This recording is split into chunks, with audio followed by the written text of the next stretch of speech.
Good morning and welcome to the August 18th, 2025 Finance Committee meeting for the Lee Summit School District.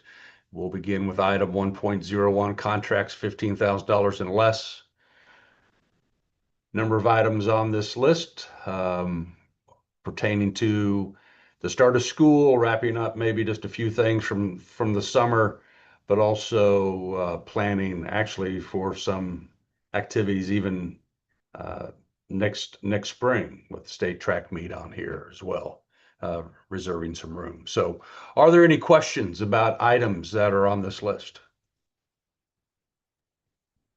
Nope. Thanks. All right, thank you. Moving on to item 1.02.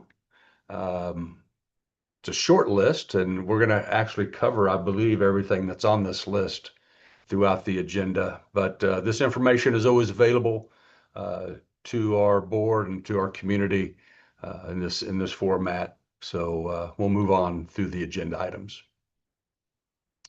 Item 1.03, Mrs. Battaglia.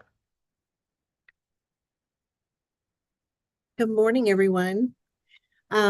We stock foaming hand soap, Purell foaming hand soap to be exact, in the warehouse for district-wide use in all of our buildings. And it was time to go out for bid on that. We put out a bid. It was out for several weeks, and we received 5 responses on that, and felt that Purazone, yes. Purazone was the best value for the district. We spend about $38,000 a year on soap, and we use about 100 cases per month of that foaming hand soap. The dispensers are included as part of the price of the soap. So we are moving forward a recommendation for Purazone for the providing us the foaming hand soap and dispensers for the next school year. Any questions? Nope. Okay. Thanks. Thank you. Go ahead, Mrs. Battaglia. I think this is yours as well. Oh, I take that back. I apologize. 1.04, I think it's Dr. Hutchinson or Dr. Barger. Actually, that one is mine, the freezing point. Oh, okay. All right. Mrs. Dinella, thank you. Good morning. Our secondary nutrition councils and a lot of the students have requested a slushy program. A lot of students try to bring items in before school starts, and those products aren't Smart Snack compliant. But we found a product this year that is has no dyes, which is very good because we're trying to take all the artificial dyes out of all of our products in school food service.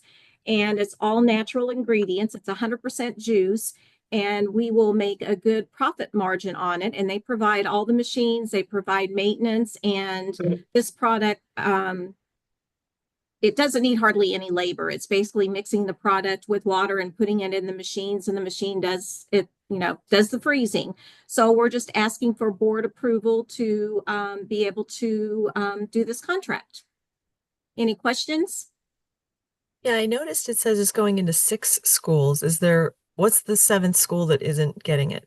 Bernard Campbell. They decided we don't have the electrical power in the snack bar right now, but as soon as we're able to do that, we'll bring them on board.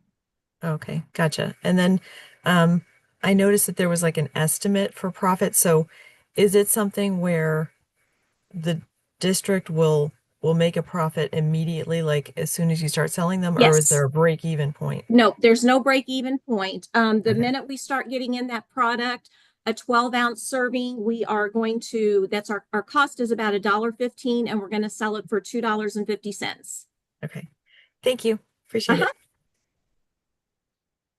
Thank you, Mrs. Dinella. All right, moving on to 1.05 Ed Puzzle Renewal. That's Dr. Hutchinson and Dr. Barger. This one is mine. You had me fooled there. I was like freezing point, frozen my bridge. I was like, I was like, maybe Lori's on this call. No, so Ed Puzzle, no, Ed Puzzle is, we're in our 5th year of looking at Ed Puzzle. It was up for a renewal. And with the uplift in pricing across what we've seen from Ed Tech, what you see is a 3-year proposal with an uplift underneath the norm of what they would have given us. You'll see that the uplift is over a 3-year increment instead of just all at once.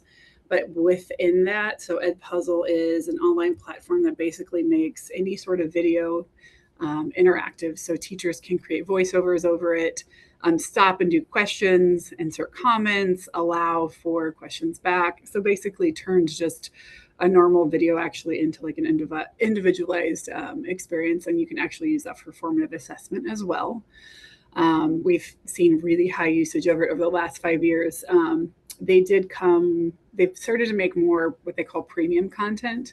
And so we had done some negotiating back and forth. And what you'll see in those quotes was the math content originally they were going to be charging us for, and we did some back and forth, and they were going to give it to us free with our reduction in uplift and over a 3-year period. So that's when you see like the total coming out discounts applied a little over 27,000 a year. That way our teachers have access to that premium content. And then at the next time of renewal, we can decide based on usage reports if that would be something we would like to entertain if this did go through. Do you have any further questions, anybody?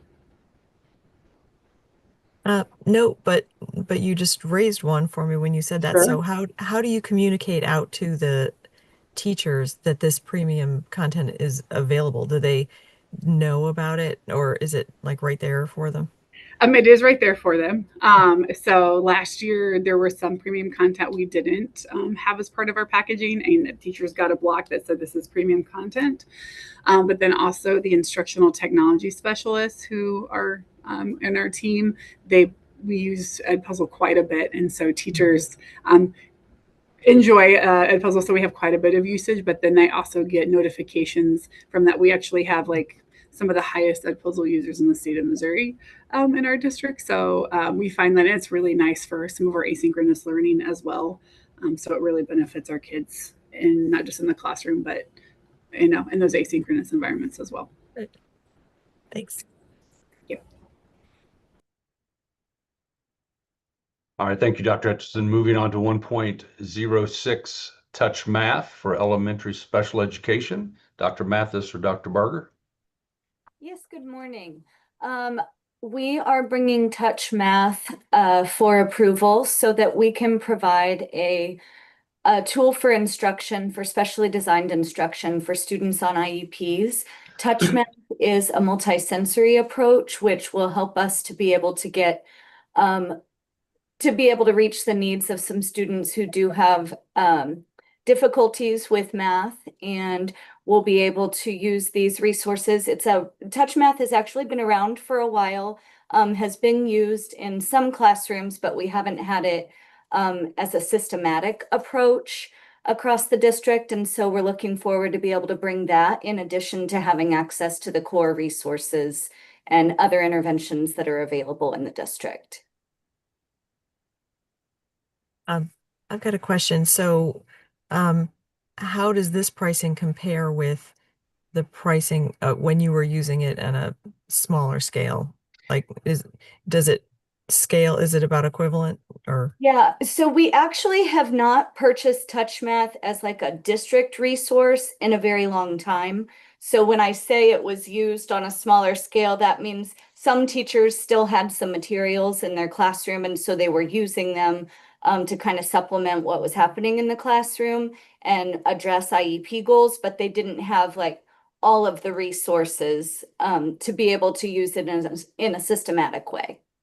Oh, gotcha. Okay. So this is truly a new contract. There's nothing to compare to. It's Okay. truly a new contract because it's been so long since we've actually had a full-on resource for our elementary teachers to really dig into math. So I'm really excited about this. Okay. Thank you. Thank you. Thank you, Dr. Mathis. Moving on to 1.07 Turn It In. Mrs. Taylor? Hi, so Turnitin is the resource that we use for plagiarism detection at our 3 high schools. In recent years, they've added on an AI detection feature as well. There has been a price increase this year, just kind of like an annual increase that technology kind of tacks on each year. So we've had it for probably about 15 years, I believe. Any questions? None here. Thanks. Thank you. All right. Thank you, Mrs. Taylor. Moving on to section 2, facilities. Mr. Gurrell.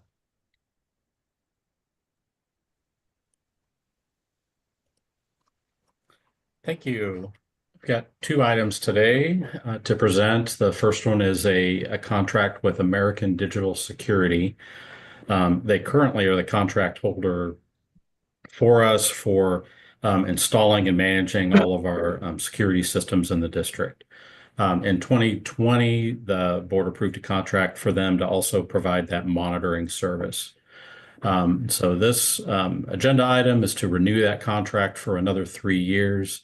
It is through the TIPS cooperative purchasing agreement, and we did do some research with another local vendor and found ADS's price to be the lowest that we could find. And this monitoring is for our fire alarms, panic alarms, and some elevator stuff too. So I'll be glad to answer any questions.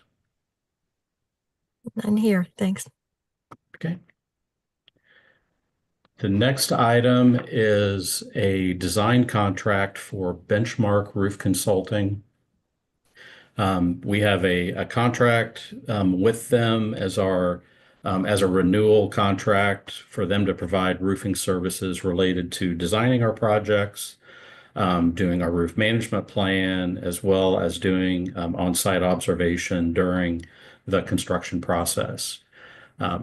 As some of you may remember, last year we had a couple of roof sections that we did not receive good numbers on, or we just didn't receive numbers at all. So we are making an effort to get way out ahead of schedule and for next summer's roofing. And so this contract will take care of the roofing that will happen next summer.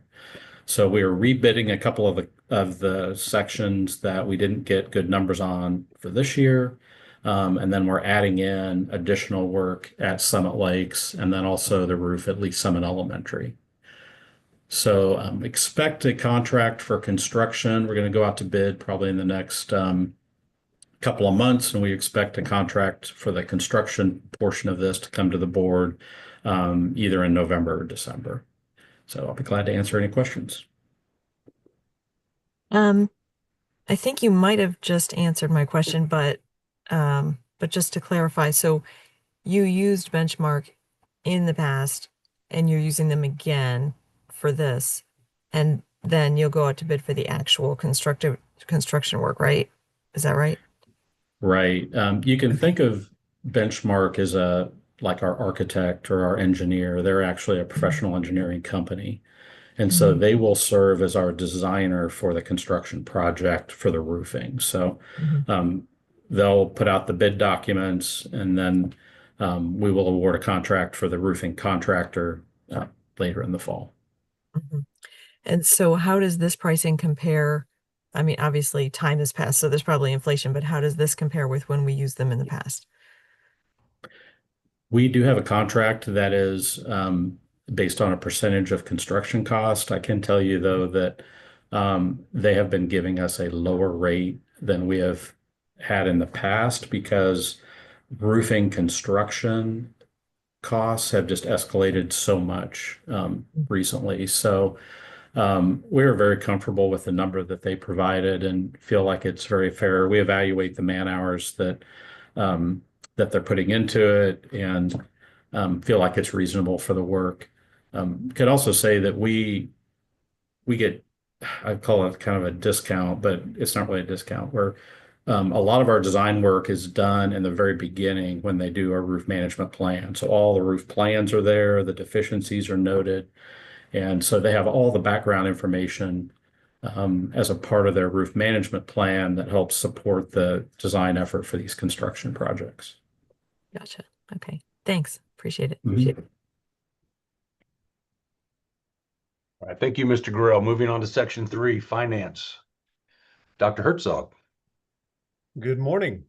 We've got 3 items on the finance section for today. The first one is just setting the tax rate hearing, which will occur next month. So the date for that tax rate hearing that we have on this item for approval is September 25th, so the same day as our board meeting, so at 6:30 p.m. So we will do our tax rate hearing prior to the board meeting, present all the tax information, hold the hearing, and then the actual recommendation and approval of the tax rate for the 25-26 school year will occur at the board meeting on the 25th. Right now, we are well ahead of um, this date. We don't have all the information at this point for the tax rate. We'll get that this month. We'll get more information from Jackson County. They're really the only group that we have left to wait on. Jackson County is a first-class county, so they don't have to get us their information until closer to September. We have all of Cass County's info at this point, so once we get Jackson County, we'll have a better idea of where that rate will be once we get to the tax rate hearing. Any questions on the tax rate hearing? Nope, you just answered them. Thanks. All right. 3.02 is transfer of funds. So this month we have no transfer needed. So the month of July, we have very little Fund 2 expenses that are occurring because we have paid out all of our teaching staff at the end of the fiscal year, the previous fiscal year. If you remember, the last month's transfer was higher. So we have a lower amount of expense this month and a larger amount of revenue in Fund 2. So no transfer needed for July. Any questions on that? Nope, thanks. Okay. Last item. So treasurer's report. Let's start with the revenue and expense report. So first of all, this is the first revenue and expense report for FY26. So what you see here is 1 month in to our current fiscal year. So the numbers are going to be obviously very, very low. You will notice if you compare this revenue expense report to last month's, all of the estimated budget amounts have changed. These estimated budget amounts correspond to the budget for FY26 that was approved in June. So let's start with the revenue side. Let's start at the top left, operating fund and special revenue fund. You will notice that the combined percent in those 2 categories is higher for this month of July than it was last year. There's a very simple explanation for why. If you remember last month, I mentioned 2 payments we were going to receive in July, early childhood special education and then title funding. Both those came in July, so just over $2 million total of revenue that we had really anticipated in FY25 that came in FY26. So that's really the 2 main factors of why those particular funds are running a little bit heavy or ahead right now in terms of revenue. And that was expected. This was not an unexpected increase in revenue. We knew this was going to come at some point. The next piece of revenue that we had not intended for this school year is the special education Part B. That will not come until later in the fall, and I will let you all know when that happens. Moving across on revenue, there really is not much other revenue coming in this time of year. So debt service fund, that 111,000 really is mostly interest, to be honest. That's what most of that money is coming in this month. There's a little bit of Jackson County taxes and Cass County that comes in this time of year, but very, very little. Bond fund, that is entirely interest. All $56,000 is interest earned in the bond fund. And then capital projects is a combination of a little bit of taxes at this point. We do have a 5-cent levy in capital projects, so a very little amount of tax money coming in at this time of year. The remainder of that is interest coming in at this time of year. So very little revenue happening this time of year, except for some state money coming into Fund 2. And then moving over on the restricted side, you'll see also small amounts of revenue that have come in so far. I will mention the activity fund has $400,000 of revenue in the month of July. That just highlights the amount of camps, really, I think, that our activities groups run over the summer. They do a lot of work with running camps, so a lot of revenue coming in, and then the same on the expense side, which we'll get to in a minute.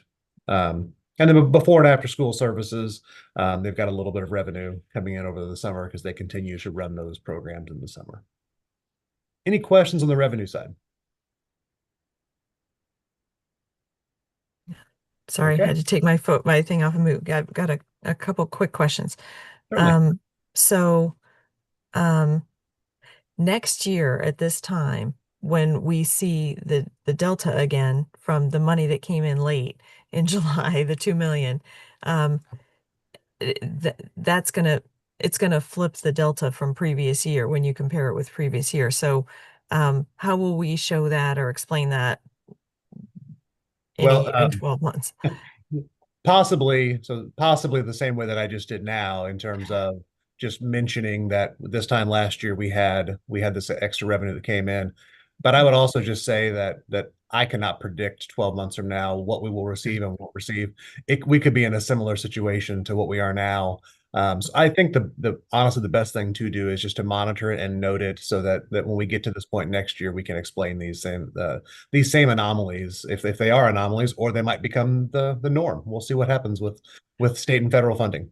Yeah, good point. Okay, thanks. And then the other question I have, I know we haven't gotten to this part yet, but that extra 2 million that just came in that should have been in last year, how much did it impact the operating fund percent? I know you haven't gotten there yet, so what would it have been had we not gotten that 2 million? That's Do you a know? good question. I do not know, but I can Okay. calculate that and get it to you. Oh. It won't take long. I just didn't prepare for that today. Oh, no, that's totally fine. I was just curious. Okay. Yep. All right, thanks. All right, moving down to the expense side. So on the expense side, again, starting with operating and special revenue, you'll notice that is actually quite ahead as well on the expense side. But if you look at the operating fund, we are pretty much spot on to where we were a year ago on Fund 1. So Fund 2 is where we're heavy, which interestingly enough, in Fund 2 in July, you really only have a couple different ways you could be heavy in Fund 2. Salaries and benefits is one, and then purchase services is the other one, which is substitutes. We don't have a lot of subs in the summertime, so it's all salaries and benefits. And the reason why we are running ahead in July is because of summer school. And summer school this year extended into July. Previous fiscal year, we ended summer school in June. So the majority of our salaries and benefits for summer school last year were paid out in June, a little bit in July, but the majority in June. And this year that did not occur because we went into July with some of our dates. So we were about $200,000 heavy in terms of expenses for summer school this fiscal year. I looked at June of last year, and we actually were the exact reverse. So we were heavier in June the previous year, and then lighter this year. So it all evens out. It just is a matter of where things fall, and because of summer school getting pushed because of snow days, that just pushed a little bit of expense into Fund 2 for this month. If you backed out the 200,000, we are pretty much exactly at the same place we were last year, about 1.57%. So it is 100% based on summer school is why that occurred. Moving across, debt service fund. Very, very little expense there, just a small payment to our bond underwriter, Piper Sandler, for that bond fund. I'm sorry, debt service fund. The bond fund, we had $900,000 in expenses for this month in bond fund. Those should continue to go up as the year goes on. We've sold about $45 million of those bonds so far, and we should continue to see those numbers go up throughout the year. And then capital projects, that number, the 1.159 is a little bit low for July. Typically, it's a little bit higher in July. I would anticipate seeing a much bigger number in August, honestly, with capital projects, because we just do run so many capital projects in the summertime. We are spending a lot of money maintaining our buildings and upgrading them over the summers. So a lot of that money does get expended during the summer. So I would anticipate August being a little bit higher. And then on the expense side for nutrition services, activity, and before and after school services, very little in expenses except for in the activity fund, which I mentioned, a lot of summer camps occurring for those groups. Any questions on the expense side? None here. Thanks. All right, let's just talk about fund balances real quick. We'll start with restricted on the bottom right. We've highlighted nutrition services previously in terms of noting the, where it's at this point compared to last year. So I won't go into that too much, other than that there is work going on with that particular fund for the future, and ensuring that it can maintain in the black as we move forward.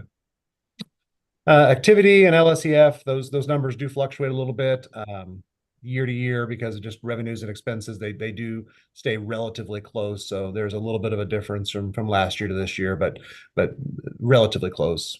And then BAS, I've highlighted this before. This time last year we were in the red in before and after school services, and now we are running a positive fund balance, and that is moving in a positive direction as well for the future. And then overall fund balances, not a surprise. We are down compared to last year. We knew this was going to be the case. We're down about 25.06% at this point. I'll get you that number, Ms. Dawson, in terms of what that 2 million, how that impacted our fund balance, getting that extra money now as opposed to previously. But overall, again, probably where we expected to be based on some of the shortfalls from FY25. Any questions on the overall revenue and expense report? Thank you. All right. I'm going to move on to the investment report. A couple things to highlight on the investment report. The very top investment, the $2 million that we have with the FFCB agency. You'll notice the maturity date is August 4th. So that has already matured. Even though it shows up on here because we're talking about July. I just want to mention this one briefly because of timing. You won't see necessarily what happens here unless I explain it now. So that matured on the 4th. We've already reinvested that money into a treasury that's going to earn 4.23%. Now, we only pushed that out in terms of the maturity date to August 28th of this year. So August 28th of 25. And there's a reason why we did that, and I just want to explain that to you real quick. So we need, in order to maintain 25% of our investments maturing in the next calendar year, that 2 million, we couldn't move it out very far. We needed to leave it somewhere in the next 12 months. In talking to USB a little bit, we decided to do it just a short-term investment on a treasury because they believe, and when we all believe, there's going to be some rate decreases potentially over the next 6 months. So if we push that out to December, let's say, we might be making a decision on a reinvestment after we've had some rate decreases. By leaving it in August, we likely will be able to make some decisions on a longer term investment for this money in late August before the Fed has met to maybe reduce rates. So we're going to get ahead of maybe some rate reductions and keep that yield a little higher by doing it at the end of August as opposed to maybe December. The other ones, the small CDs after that. First of all, any questions on that first investment? I wanted to highlight that one and just make sure people knew what the plan was with that. Oh, that's helpful. Thank you. Yep. The next couple CDs that have matured, we've already reinvested those. Those were very low rates. Also, I mean, overall portfolio, 245,000 is not a big percent of the portfolio, but we've reinvested those next two CDs already, 3.85 and 3.75%, and those are going to mature out in 29 and 27. So we pushed those out a little farther. We could do that because of the low dollar amounts. And then we have another CD maturing, that last one at 0.4% on August 26th. So by the end of August, we should have the majority of our investments for this calendar year moved out. And so we won't be doing much else with our investment portfolio until January of 26, the next time we'll have a maturing. Is that a typical rhythm where we don't see a lot in the fall? Like, is it just natural? Well, if you just kind of scroll down a little bit more, it does vary. If you look at to 2026, we'll have some we have fewer in August, but then we have some in October as well. It just depends on where the market is at and where we feel like we can get the best dollar rate, best investment rate for our money. So no, it does not necessarily always. But this particular summer has been very heavy so far with reinvesting, which has been which has been a lot of fun to be able to move some of those small rates that we've had under 1% up into some higher rates for a longer term investment. Great. Thanks. I do want to note a couple more just for your information. If you look down a little bit, the Treasury for $1,010,000 that matures in February of 27. You notice that coupon rate of 2.25%. And then a little further down, there's a Treasury at 1.258, and that's got a lower rate at 2.75. I just wanted to explain why those are lower than the majority of the others, because we just reinvested those. So you would think those would be higher in the high threes or low fours. If you look over to the far right on both of those investments, you'll notice the total cost of the investment is below the par amount of the actual investment. So we were able to actually pick up those investments at a discounted rate. We paid less upfront. And that's really because those coupon rates are lower than the rates are right now. So for those folks selling those investments, they know they have to sell them at a discount in order for someone to buy them at this point because the rates are lower. So because we bought them at a discount, even at a lower coupon rate, our overall yield is still going to be in the high threes, 3.9% and 3.8%, because we paid less upfront for them, and then we'll still get the full amount on the back end plus interest. So I just wanted to highlight why those numbers were a little bit lower, because they do look a little bit odd that we just purchased them and they are in the 2% range. Thanks for that clarification. I thought it was me. I thought, I don't know how to read this. Okay, appreciate it. No problem. And then just moving down to the bottom, you'll see that our other investments in MOSIP and MOCAT, those are our liquid accounts that we access quite often. MOSIP is really the account that we use day to day. That's where most of our operating funds sit, and we pull money out of that account and put money into that account quite often. Right now, we're only pulling money out because we don't have income coming in from local property taxes. But those rates are looking very, very good on the liquid side, still above 4%. Again, everybody believes we're going to see a rate decrease at some point soon. But we've been saying that for a year, and we really haven't seen a lot of movement. So hopefully these rates can stay kind of where they're at, and we can continue to earn good returns on our investments. But in total, 146,444 invested in all funds at this point, which is up quite a bit from last year, but that is to be expected because we did sell the bonds. So we do have an additional $45 million in investments that we've added. Any other questions on the investment report? None for me. Thanks. All right. Last item on this, last document on this item is our balance sheet. Not a whole lot to discuss right now. Again, we're only a month into FY26. If you do look at the bottom, though, on some of those balances, I think it's always interesting to just showcase this. We don't get to do it very often, but you'll notice there is a balance in Fund 2. That is a rare occurrence. We rarely have a balance in Fund 2 because the money that comes into Fund 2 is from the state. And typically, when we're paying out certified salaries and benefits over the course of the year, we are expending more every month than what's in Fund 2, which is why we do a transfer every month. So the reason why we don't do a transfer in this month, and maybe even next month potentially, is because we are sitting with a fund balance of over $6 million in Fund 2. So depending on what comes in this month from the state, you could see a small transfer requested in August, or possibly not even a transfer at all needed. I would anticipate a small transfer needed for August into Fund 2 once we start the school year and we start paying everyone out of Fund 2 to start the year in August. Moving across, just note the capital projects fund. You'll notice that's $3.5 million right now. You will see that fund go down quite a bit over the next few months. We don't really add to that fund very much until the end of the calendar year when we receive tax money that's coming in. That'll be the majority of the money that goes into that. So that fund will go down significantly over the next few months, but then move back up toward the end of the calendar year. The bond fund, we would like to see that fund go down. That means we're spending the bond funds the way we had intended to. So we should see some additional expenses in the bond fund very, very soon. And honestly, that is it for the balance sheet, unless there are any questions. Nope. Thank you. All right. Thank you. All right, thank you, Dr. Herzog. Moving on to Section 4, future agenda items.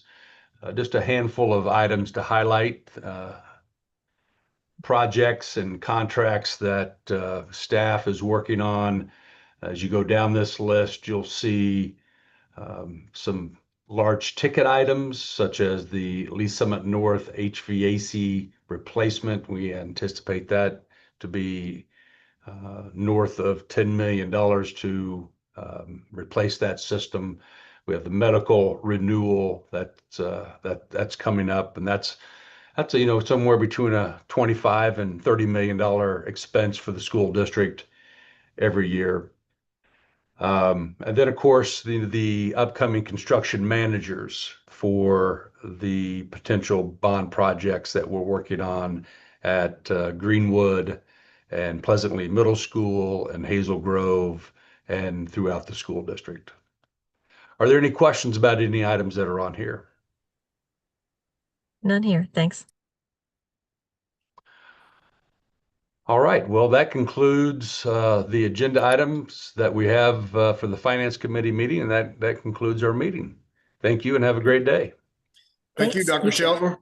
Have a Thank great you. day. Thank you.